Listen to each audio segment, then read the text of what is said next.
Template எப்படி create பண்ணுறதுன்னு பார்க்கலாம். ஸோ டெம்ப்ளேட்ஸ் கிளிக் பண்ணிக்கோங்க. டெம்ப்ளேட்குள்ளே போனீங்கன்னா வாட்ஸ்அப் மேனேஜருக்குள்ளே போனீங்கன்னா உங்களை மெட்டா வெரிஃபைட் பேஜ்க்குள்ளே எடுத்துகிட்டு போகும். அந்த மெட்டா வெரிஃபைட் பேஜில் போனீங்கன்னா கிரியேட் டெம்ப்ளேட்ஸுங்கிற ஆப்ஷன் இருக்கும். அது கிளிக் பண்ணிங்கன்னா அதில் வந்து 3 கேட்டகரிஸ் இருக்கும். Marketing, utility, authentication.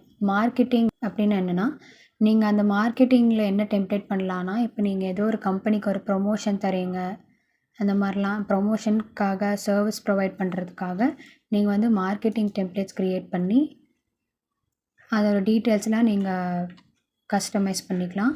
Next utility அப்படிங்கிற ஆப்ஷன் இருக்குது. யூட்டிலிட்டின்னு என்னென்னா, உங்களோட ட்ரான்சாக்ஷன் டீட்டெயில்ஸ், ட்ராக்கிங் இன்ஃபர்மேஷன்ஸ், இந்த மாதிரி டீட்டெயில்ஸ்லாம் நீங்கள் வந்து ஒரு மெசேஜாக அனுப்பணும் அப்படின்னா யூட்டிலிட்டிங்கிற ஆப்ஷன் நீங்கள் யூஸ் பண்ணிக்கலாம். நெக்ஸ்ட் ஆத்தென்டிகேஷன் ஒன்று இருக்குது.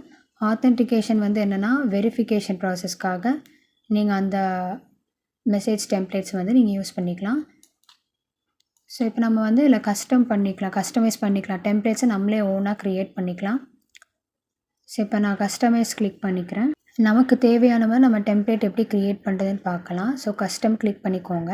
நெக்ஸ்ட் ஆப்ஷனில் போனால் உங்களுக்கு அங்கே வந்து டெம்ப்ளேட் நேம் அண்ட் லாங்குவேஜ் அப்படின்னு ஒரு பாக்ஸ் இருக்கும்.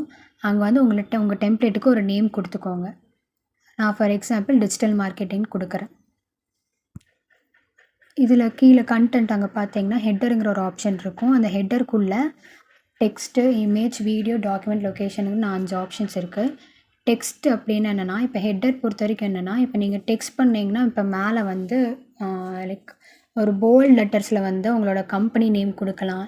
இல்லை இமேஜுங்கிற ஆப்ஷன்னா, இப்போ நீங்கள் மார்க்கெட்டிங் பண்ணுறீங்க அப்படின்னா அதுக்கு மார்க்கெட்டிங்க்கு ரிலேட்டடான பிக்சர்ஸ் வந்து நீங்கள் ஆட் பண்ணிக்கலாம். இல்லை உங்களுக்கு வீடியோ ப்ளே ஆகணும் அப்படின்னா வீடியோஸ் ஆட் பண்ணலாம். ஃபார் எக்ஸாம்பிள் ஒரு டெக்ஸ்ட் வந்து இப்போ நான் சும்மா ஹாய் அப்படின்னு வச்சு பார்க்குறேன். போட்டிங்கன்னா இந்த மாதிரி தெரியும். இப்போ நான் வந்து இமேஜ் செட் பண்ணிக்கிறேன். என்னோடய ஹெட்டர் வந்து எனக்கு இமேஜாக இருக்கணும். அதனால் நான் வந்து இமேஜ் செட் பண்ணிக்கிறேன். இப்போ நான் என்னோடய ஹெட்டரில் வந்துட்டு ஒரு இமேஜை வந்து நான் டிஸ்ப்ளே பண்ணிட்டேன். நெக்ஸ்ட்டு பாடியில் பார்த்தீங்கன்னா நீங்கள் மக்கள்கிட்ட என்ன சொல்ல விரும்புகிறீங்க, அந்த கண்டென்ட் வந்து அந்த பாடி அந்த இடத்துல வந்து டைப் பண்ணிக்கலாம். டீட்டெயில்ஸ் உங்கள் கம்பெனி பற்றி எக்ஸ்பிளைன் பண்ணுற மாதிரி ஒரு டீட்டெயில்ஸ் வந்து நீங்கள் பாடியில் கொடுத்துக்கலாம். ஸோ அடுத்தது வந்து பட்டன் ஆப்ஷன்ஸ் இருக்குது. பட்டனில் வந்துட்டு விசிட் வெப்சைட், செல்ஃபோன் நம்பர் அந்த மாதிரி ஆப்ஷன்ஸ்லாம் இருக்குது.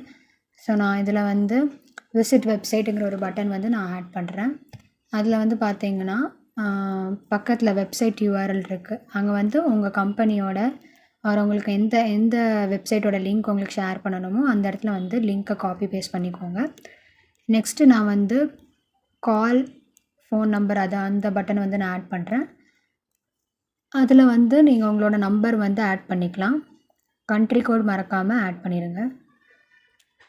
கடைசியாக நம்ம டெம்ப்ளேட் இந்த மாதிரி க்ரியேட் ஆயிரும். இதில் ஃபஸ்ட்டு நான் என்ன பண்ணியிருக்கேன், என்னோடய டெம்ப்ளேட்டுக்கு ஒரு நேம் கொடுத்துருக்கேன். கண்டென்ட் ஹெட்டரில் ஒரு இமேஜ் ஆட் பண்ணியிருக்கேன். பாடியில் வந்து அந்த இமேஜுக்கு ரிலேட்டடான டீட்டெயில்ஸ் கொடுத்துருக்கேன். நெக்ஸ்ட்டு வந்து பட்டன்ஸ் 2 பட்டன்ஸ் ஆட் பண்ணியிருக்கேன்.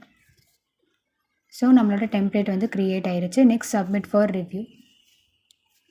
ஸோ இப்போ நம்ம டெம்ப்ளேட் வந்து க்ரியேட் ஆயிருச்சு. இதெல்லாமே தான் நமக்கு பிடிச்ச மாதிரி ஒரு டெம்ப்ளேட் க்ரியேட் பண்ணுறதுக்கான ப்ராசஸ்.